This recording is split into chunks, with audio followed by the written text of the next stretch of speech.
Bonjour à tous et bienvenue dans l'univers Eurofoot, l'émission 100% bleu, blanc, rouge, oui 100% équipe de France. Vous le savez, on n'a pas changé notre devise, ici c'est zéro langue de bois, tout ce qui devrait être dit sera dit. On va accueillir la Dream Team des consultants. Alors ce matin, non on n'est pas du tout ce matin en plus, on est le soir, qu'est-ce que je raconte. Pour cette émission, deuxième épisode d'Eurofoot, la Dream Team, ils sont deux, mais attention. On a pris high level, on a pris les meilleurs. Les absents ont toujours tort. Rémi Buisine, salut Rémi. Salut Cyril. Et puis bien évidemment, Johan Lachor, salut Yo. Salut Cyril, salut Rémi, salut tout le monde. Bon les amis, on va démarrer bien évidemment ce deuxième... Ça ressemble de plus en plus à Koh-Lanta ton truc, hein. On était 4, 3, maintenant 2, enfin... En 2 semaines, le gars il est tout seul pour faire l'émission, il va sauter... Il y a l'épreuve des poteaux qui a été faite, c'est pour ça. Bon, on va démarrer donc ce deuxième épisode de Eurofoot dès maintenant, sans plus tarder, avec le débrief. Jingle. Lance foot. Le débrief. Deuxième match donc pour l'équipe de France face à la Hongrie, match nul 1-1. On va tout de suite démarrer les copains par les stats de ce match. Regardez, 33% de possession de balle pour les Hongrois, 67% pour les Français. On a tiré 15 fois. 4 tirs cadrés seulement et côté passe, il y a 267 passes réussies pour les Hongrois et 589 pour les Français. Rémi, Johan, quel est votre ressenti après ce match? Rémi. La déception, bien sûr. Je pense que quand tu es champion du monde, quand tu as commencé le premier match en gagnant contre l'Allemagne, c'est sûr que contre la Hongrie, on s'attendait probablement à une victoire. Donc, premier sentiment, c'est la déception. Après, avec le recul, il y a la physionomie de ce match. C'est de se dire qu'on jouait face à une équipe de Hongrie qui jouait, je pense, un peu pour eux, je ne vais pas dire un match de gala, mais c'est un peu comme un match de Coupe de France. Tu joues chez toi un match d'Euro, ce qui est déjà historique pour la Hongrie. Tu joues face au vice-champion d'Europe, champion du monde. Donc du coup, tu te sublimes. Il y avait beaucoup d'envie dans cette équipe. Peut-être plus, sans qu'il n'y en ait pas forcément peu ou pas du côté français. Mais c'est sûr que le premier sentiment, c'est la déception. Johan. Oui, pareil, déception, mais moi c'est surtout par le manque de créativité du jeu. Voilà, je trouve qu'on a une équipe qui est un peu terne, qui manque de créativité, qui manque de jeu, et on l'avait souligné un petit peu contre l'Allemagne, donc c'était moins flagrant parce qu'on avait gagné 1-0 et puis c'était face aux Allemands, mais voilà, face à ces équipes-là, je trouve qu'on est toujours un petit peu terne et on manque un peu de jeu, de créativité pour emballer les matchs, donc c'est surtout ça qui me dérange. On a l'impression, dites-moi si je me trompe, hein, mais on a l'impression que l'équipe de France, en fait, n'est pas une équipe qui aime faire le jeu. Avec la façon dont joue l'équipe de France en mode Didier Deschamps, elle l'a pas prouvé à maintes et maintes reprises que c'était une équipe voilà, qui aimait manier le ballon, garder le ballon et puis surtout savoir qu'est-ce que vous en pensez de ça, Rémi? C'est vrai qu'on a l'impression que les résultats sont un peu plus... Enfin, la consistance au niveau de la construction du jeu va être un peu plus évidente face à des grandes équipes. Ouais. On l'a vu face à l'Allemagne sans forcément dominer outrageusement, même en subissant, même parfois, on arrive à aller chercher un résultat. Face à des équipes qui sont peut-être plus recroquevillées ou qui, pour certaines, vont jouer un peu le match de leur vie face à l'équipe de France, parce que c'est ça, hein, je veux dire... Justement, quand tu es champion du monde, les équipes en face, il faut se dire qu'elles jouent pour eux un match très très important et pour lequel il y a une envie supplémentaire de se sublimer. Bah, c'est beaucoup plus dur pour l'équipe de France. Donc après, de là à dire que c'est une équipe qui n'aime pas forcément développer du jeu, il y a quand même une certaine attractivité à avoir cette équipe. Mais c'est plus difficile face à certaines équipes et on l'a vu face à la Hongrie et c'est parfois symptomatique sur ce type d'équipe-là, on est plus en difficulté. La première mi-temps, on est tous d'accord, première mi-temps quand même assez collective. Deuxième période plutôt bizarre. On a perdu, alors là pourquoi je ne sais pas, va falloir m'éclairer les copains. On a perdu notre jeu collectif. L'impression un petit peu que chacun essayait enfin chaque joueur français essayait de faire la différence dès qu'il avait le ballon en essayant de dire voilà moi je vais faire la différence, je vais créer l'occasion qui va marquer le but. Y avait plus de construction. Comment on peut passer d'un visage à un autre comme ça en l'espace de 45 minutes, Johan? Bah, moi je pense qu'il y a de l'impatience, je veux dire, parce qu'il rentre au vestiaire avec 1-0 pour la Hongrie. Je pense que il s'attendait pas à ça. Je pense qu'il pensait dominer et gagner ce match relativement facilement. Et voilà, quand ils rentrent à la mi-temps, je pense que ça a dû leur faire tout drôle. Et en deuxième mi-temps, voilà, on a senti beaucoup d'impatience dans le jeu, comme tu le dis, c'est qu'ils ont voulu chacun sa sauce, mettre un petit peu, prendre le jeu à son compte. Mais Ah, le style de Didier Deschamps, hein, c'est hmm. encore voilà, quelqu'un qui aime bien défendre, qui est très bien organisé, qui est pragmatique et qui laisse le jeu se faire par les joueurs. Et, je trouve qu'on a manqué un peu de solutions. En tout cas, il a certainement manqué un petit peu de solutions aussi dans ce domaine-là pour montrer quelques schémas, Rémi. certainement. Et ce que dit Yohan, justement, je pense sur l'impatience, c'est vraiment ça. C'est-à-dire quand tu te prends en plus ce but peu de temps avant le retour au vestiaire, que tu as eu quand même quelques occasions et parfois même des occasions manquées, on peut penser à celle de Benzema et Griezmann Hmm. qui peuvent sembler assez évidentes. Donc tu as une frustration qui se crée parce que tu rentres au vestiaire sans avoir été flamboyant, mais tu as quand même eu des occasions qui auraient pu te permettre d'ouvrir le score. Et là, tu arrives à 1-0 face à la Hongrie à la mi-temps. C'est frustrant, c'est un coup de massue. Et puis derrière, bah pour les Hongrois, ça les galvanise, ça leur donne une force supplémentaire, hein. Enfin, pour moi, clairement, quand on parle d'un match de coupe, c'est sans manquer de respect aux Hongrois. C'est que sur le papier, il y a quand même une ou plusieurs classes d'écart entre les deux équipes. Faut le mettre sur le papier. Il n'y a vraiment aucun manque de respect à dire ça. Mais bah derrière, justement, il y a une équipe de Hongrie qui va subir, qui va prendre quelques occasions et parfois des immanquables. Et puis toi, tu te frustres, la machine, elle commence à s'enrayer. Et puis ça crée une dynamique qui fait que tu prends ce but avant la mi-temps, tu rentres au vestiaire, c'est un coup de massue vraiment. Et au retour des vestiaires, ça galvanise les Hongrois qui justement continuent à prendre confiance. Et Et voilà. Et puis, il y a donc, les du coup, la 60 deuxième 000 mi-temps était personnes beaucoup aussi plus hein, dure. qui ont un réel impact sur le match, hein, je pense, hein. Est-ce qu'on n'aurait pas, tu le disais tout à l'heure, tu le soulignais un petit peu, Rémi, est-ce qu'on n'aurait pas manqué d'envie sur ce match? Est-ce qu'on n'aurait pas vu les Hongrois? Est-ce qu'on n'aurait pas pris les Hongrois un petit peu de haut, franchement? Moi perso, c'est ce que je ressens. Johan.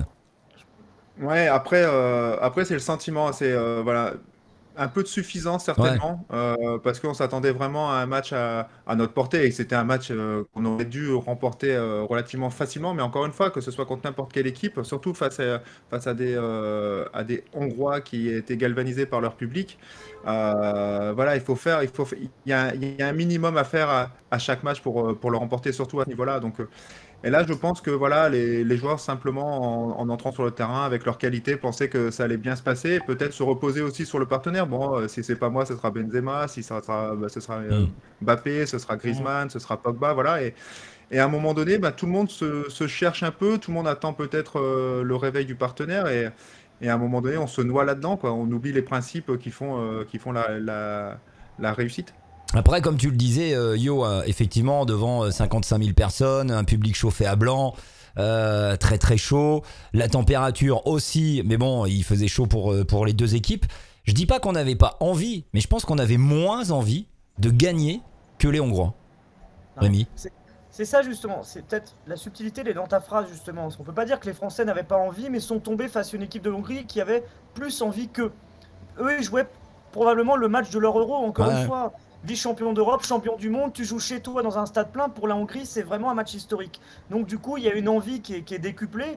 Les Français sont peut-être arrivés avec une petite suffisance de leur qualité, mais je pense, comme nous tous aussi en tant que supporters, hein, Mhm. qui aurait cru qu'on aurait fait match nul contre la Hongrie quand tu gagnes 1-0 face à l'Allemagne. Donc, avant le match, il y a une certaine forme de sérénité, puis tu te rends pas compte que le contexte fait que les Hongrois, c'est des morts de faim, ils courent sur tous les ballons et ils en veulent plus que toi. Après, Ouais.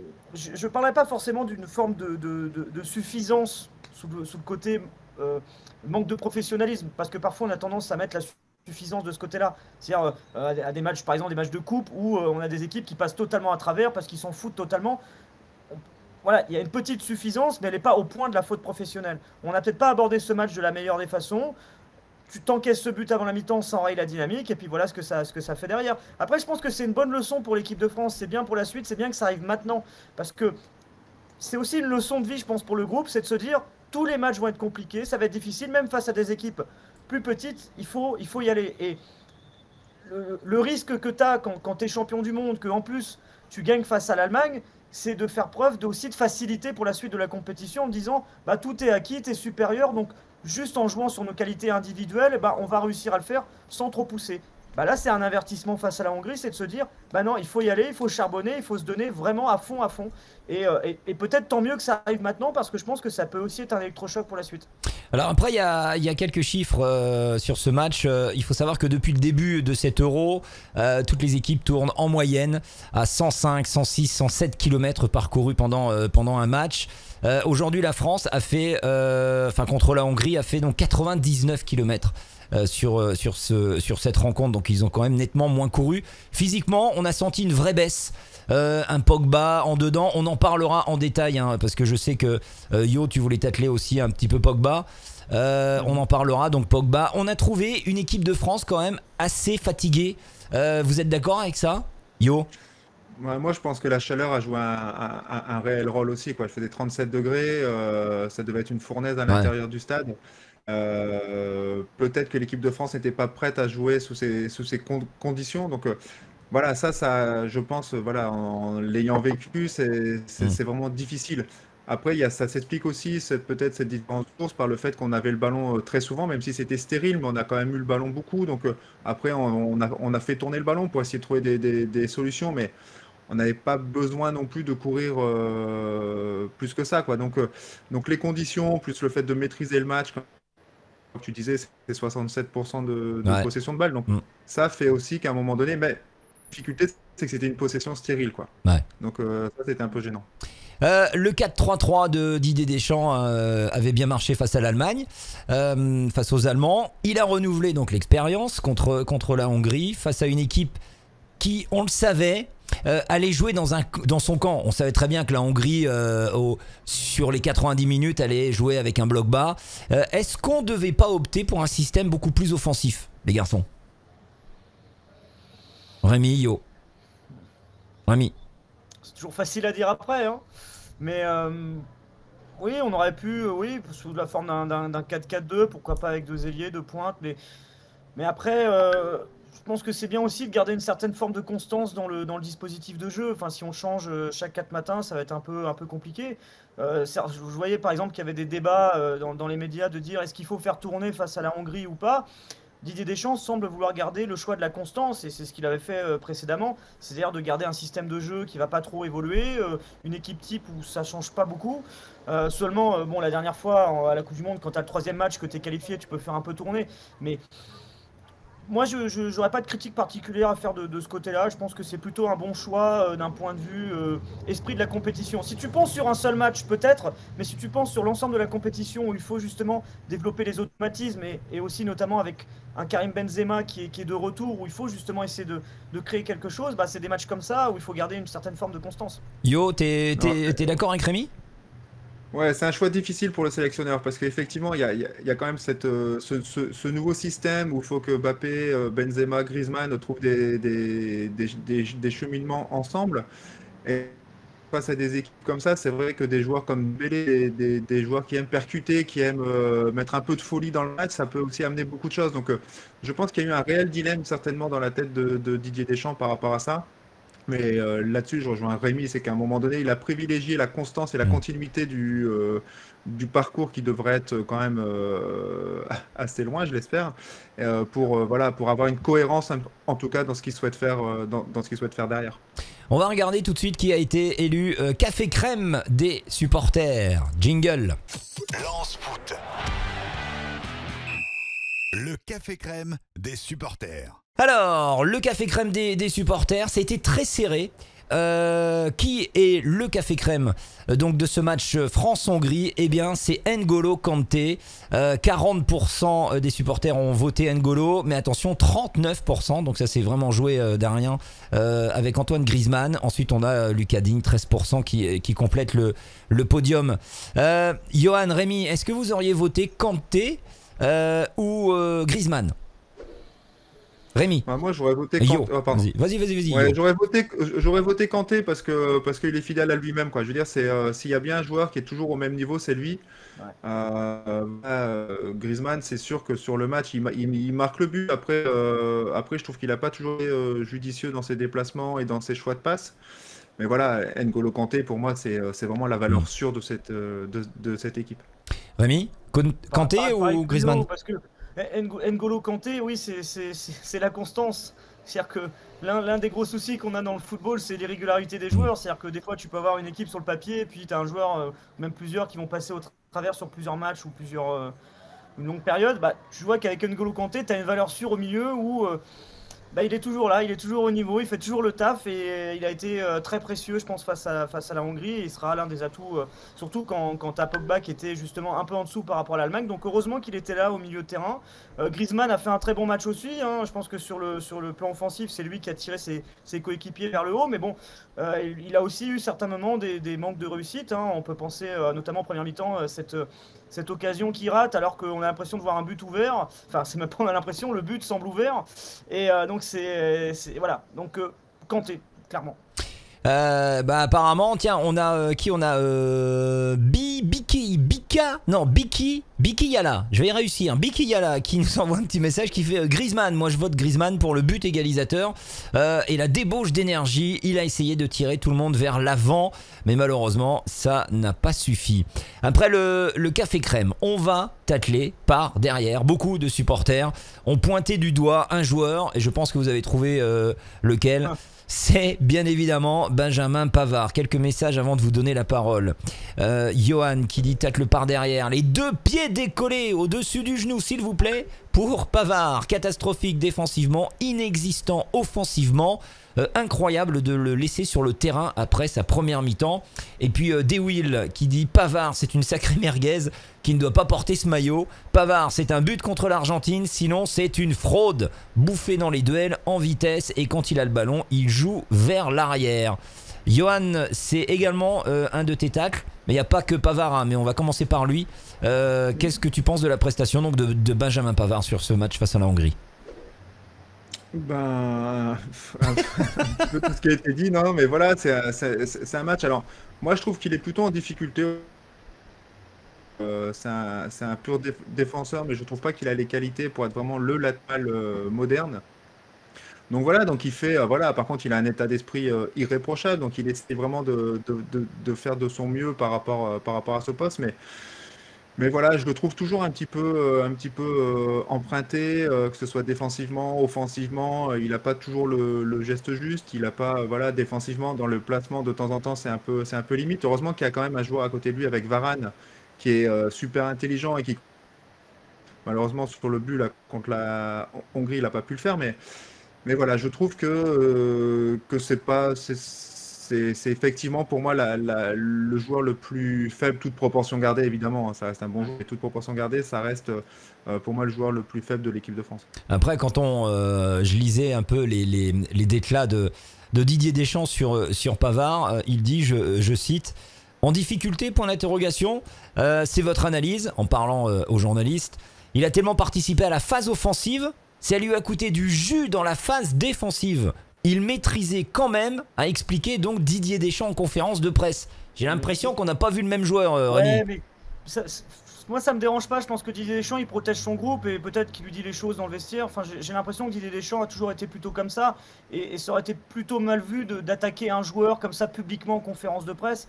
Il y a quand même aussi une certaine forme de sensibilité, il faut garder la cohérence de groupe et je pense que c'est très psychologique de sa part en tant que sélectionneur de ne pas forcément s'épancher dans la presse pour aller piquer le joueur. Quand tu es en difficulté, on parle en club, quand tu es au fin fond du tableau, tu peux aller piquer tes joueurs en conférence de presse pour aller les bouger. Là, on est quand même dans une dynamique où les choses se passent bien, il faut jouer sur la confiance et ça peut même déstabiliser le groupe. Il y a déjà eu des petites tensions de conférence de presse avec les propos de Giroud, Mbappé qui lui répond. Plus Didier Deschamps arrivera à ce qu'on appelle laver le linge sale en famille, mieux ce sera, je pense, pour tout le monde. Parce qu'on sait qu'en plus, derrière, dès que tu critiques un peu, les médias s'en font un peu le chou blanc pour créer des choses derrière. Il faut vraiment éviter ça. Donc, moi, je pense qu'il a vu les choses comme nous et que s'il a des choses à lui dire, il va lui dire et tant mieux. Qu'est-ce que tu disais, Yo, à l'instant? Je t'ai pas entendu. Non, je disais Yo qui est là pour critiquer les joueurs par la presse.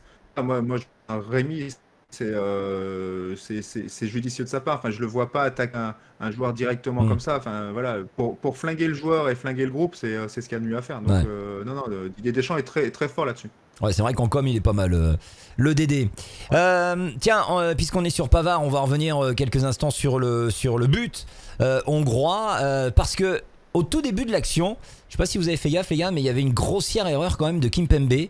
Parce que c'est un ballon dégagé du gardien hongrois, loin devant. Et on a Kimpembe qui va tenter un geste compliqué avec la poitrine. Au lieu de mettre un gros coup de boule et un gros coup de tête, il a voulu encore tenter. Est-ce que ça, c'est quand même pas une espèce de suffisance, comme on disait tout à l'heure, de la part de Kimpembe, Rémi, Yo? Ça peut arriver de sa part, et c'est arrivé par exemple aussi au Paris Saint-Germain. C'est-à-dire que c'est un joueur qui est exceptionnel, hein, il faut Bien le sûr. dire. Il est capable d'interventions incroyables. Moi, j'ai pas mal regardé les matchs du PSG en championnat et aussi en Champions League. C'est un joueur de top niveau, mais qui parfois peut se trouver de façon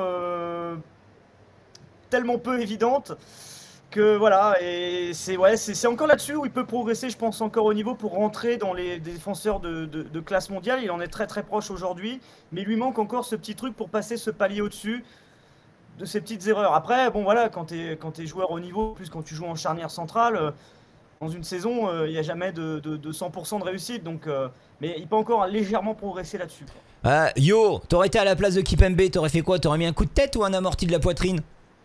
Bah, poitrine, mais ça aurait fonctionné. Hein. Non, mais voilà, mais il faut jouer avec ses qualités. Voilà, je pense que, toi, je veux dire, Varane et Kimpembe, ce sont deux défenseurs centraux, mais ils n'ont pas du tout les mêmes caractéristiques. Donc, Ouais. je pense que Kimpembe, de temps en temps, voilà, il est plutôt un joueur très bon sur l'homme, bon dans les duels, beaucoup d'agressivité. Le côté technique, c'est peut-être un peu moins son fort, et c'est vrai que de temps en temps, ben, il a peut-être une petite touche là-dessus. Et je pense que ça peut lui jouer des tours comme ça l'a fait sur ce match-là.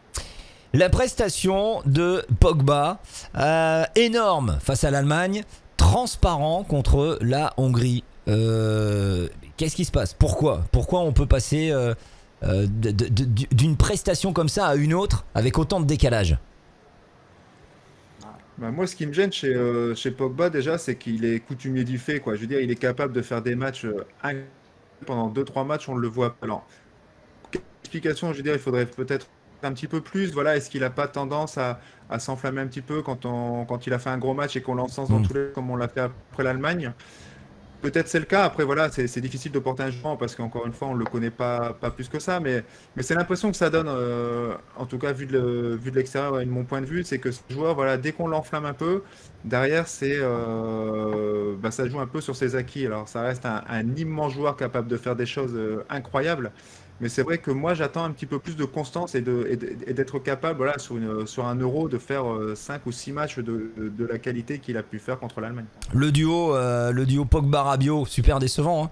Il a été énorme. Le duo a vraiment été très très fort face aux Allemands. Et là, on attendait beaucoup de ce duo et ça n'a pas répondu présent, Rémi. Bah, c'est peut-être là, si on parlait peut-être un peu de la suffisance, peut-être qu'elle était un peu, surtout au milieu de terrain notamment, je trouve. Voilà, ça a été compliqué pour eux. Bon, je rebondis aussi sur Pogba. C'est vrai que Pogba, l'irrégularité, elle arrive souvent sur des matchs un peu moins importants. C'est-à-dire que sur les gros rendez-vous, souvent tu as un Pogba XXL qui te fait des matchs vraiment de malade. On l'a vu face à l'Allemagne. Et face à la Hongrie, bah, tu as vraiment aussi le Paul Pogba qu'on connaît, c'est-à-dire qui bah, voilà, va être en dessous, va pas forcément avoir le même impact. Et est-ce que c'est un problème de préparation? Est-ce que c'est psychologique? C'est vraiment particulier, mais c'est vrai que il y a toujours eu un peu, pour moi, cette déception chez Paul Pogba, c'est qu'il y a pas une régularité, c'est pas du tout linéaire, et quand on dit c'est pas du tout linéaire, c'est que c'est vraiment très aléatoire. Mais moi, je pense vraiment que, par exemple, contre le Portugal, là où justement c'est un très gros match, et ben on aura un très gros Pogba, je pense. Les attaquants, le trio d'attaque, notamment, j'ai envie qu'on parle de Karim Benzema. J'ai quand même des chiffres qui parlent. Vous allez tout de suite comprendre. Entre les championnats d'Europe 2008, 2012 et donc 2020, Karim Benzema n'a jamais réussi à marquer. 30 tirs, 0 but. Qu'est-ce qui se passe pour certainement le meilleur numéro 9 du monde? Johan. Non, Le monde veut tout dire, hein. alors, je sais pas ce qui s'est passé en 2012 et 8.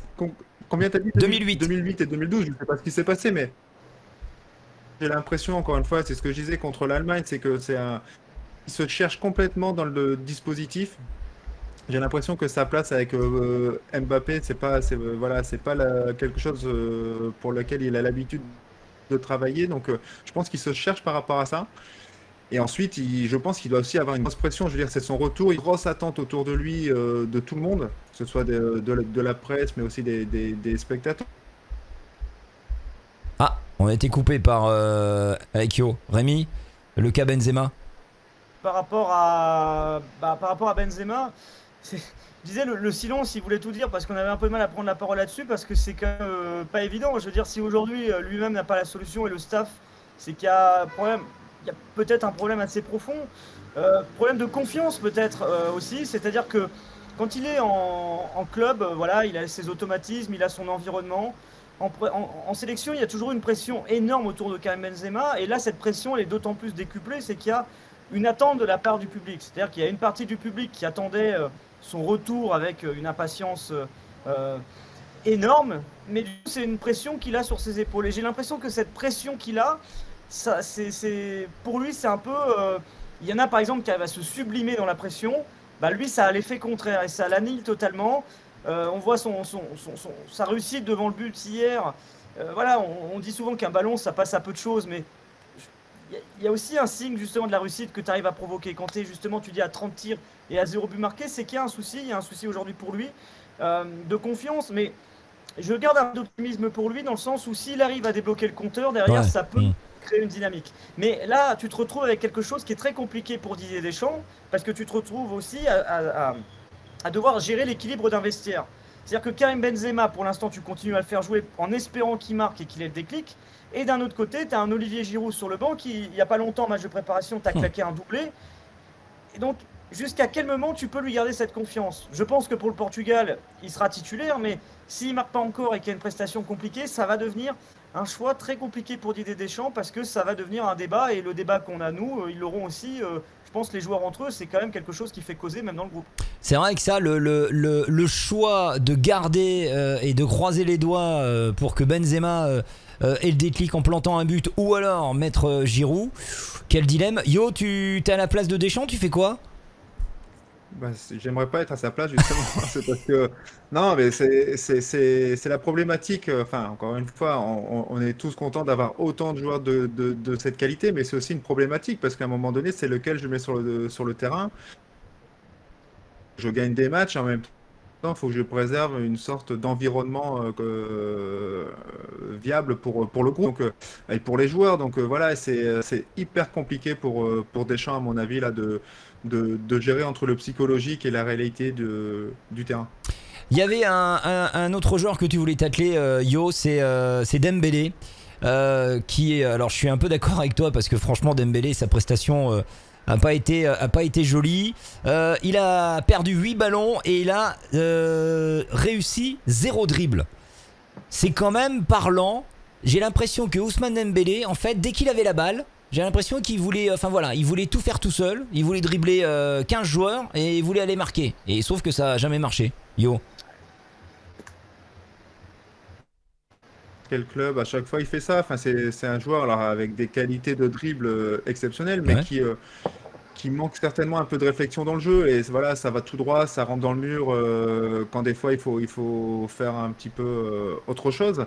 Voilà, et puis moi, il y a aussi le fait qu'il se blesse tout le temps, quoi. Je veux dire, Ouais. c'est pas possible. Le mec, il fait 20 minutes de match par saison. Enfin, voilà, il y a certainement des choses aussi à revoir. Alors, est-ce qu'il est hyper fragile? Est-ce qu'il y a une hygiène de vie? Est-ce qu'il y a des choses qu'on peut mettre en place? Mais en tout cas, voilà. Voilà, l'attitude me gêne en fait, tout ce qui tourne autour de ça me Mm. gêne, les blessures, le fait qu'il y ait pas trop de réflexion, voilà. Mais par contre, c'est capable de marquer un but exceptionnel à tout instant. Donc, c'est des joueurs dépaysants, mais voilà, j'aimerais encore une fois, on parlait de constance avec Kanté, j'aimerais qu'on ait beaucoup plus de constance Mm. dans les. Bah apparemment Ousmane Dembélé au niveau hygiène de vie c'est pas le top hein. Ouais. Les infos qu'on a c'est quand même pas extraordinaire. Dembélé, c'est hyper frustrant. Hein. Je crois que c'était sa 3e ou 4e saison avec le FC Barcelone. Et c'est vrai que les Barcelonais sont hyper frustrés. Je crois qu'il avait été acheté à Dortmund 150 Mm. millions d'euros. Et bon, voilà, c'est fait de blessures, de matchs en dents de scie. Mais c'est le genre de joueur à qui tu as toujours envie de laisser une chance parce que tu sais que sur un coup d'éclat, il est capable de t'offrir le match quasiment. Et tu crois toujours en ça, c'est-à-dire qu'il peut être brouillon 90% du match et il va te sortir une action de génie qu'il est capable de faire parce que c'est un joueur qui techniquement il est au-dessus du lot.